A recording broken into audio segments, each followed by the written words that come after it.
ko pala ilalagay.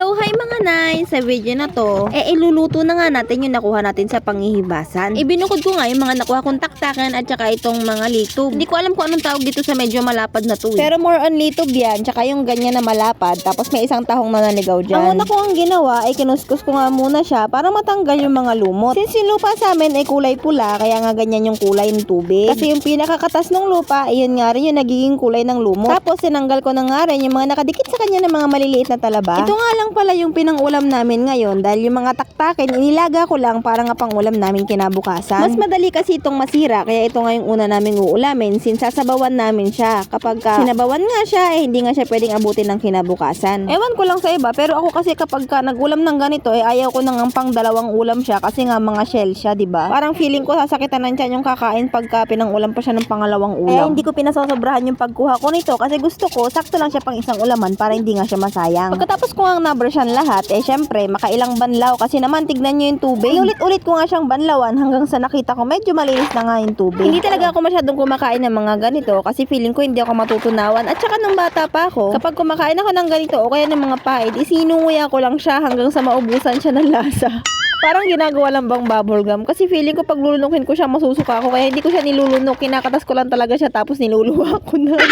Pero ngayon okay naman na, nakakain ko naman na siya. Wag lang sa gabi kasi parang hindi ako natutunawan. Buti na nga lang yung mga bata ngayon, malakas nga silang kumain ng mga ganito kasi parang na-amaze sila sa mga shell. Anyway, naghiwa nga lang ako ng bawang, sibuyas at saka luya. Tapos syempre, nauna na ako nakahingi ng talbos ng kamote. Kangkong nga dapat yung hihingiin ko kasi nga mas masarap talaga yung kangkong dito. Yun nga lang, wala akong nakitang kangkong at puro talbos ng kamote nga yung naandoon. Kaya nanguhan na nga lang din ako ng talbos ng kamote kaysa nga wala akong ihahalong gulay. Mas masarap kasi talaga to kapag merong konting dahon-dahon. Anyway, ginisa ko nga lang pala yung luya, bawang, sibuyas, tapos isinunod ko na nga yung mga shell. Madali lang naman lutuin to kasi hindi mo naman siya kailangan pakuluan talaga ng matagal. Kailangan lang bumuka nga yung mga shell niya. Anyway, pagkatapos ko nga siyang ginisa, nilagyan ko na nga rin siya ng tubig. Kayo na nga bahala kung gaano karaming tubig yung gusto nyong ilagay. Pagkatapos nun, kapag kumulo na, isunod yun na nga rin yung mga dahon. Hinuhuli kong ilagay yung dahon para nga hindi siya madurog. Kaya nilalagyan ko rin ng gulay kasi pag nakita yan ng mga bata, sasabihin nila, "Mama, kakain ako ng gulay para magkaroon ako ng muscle."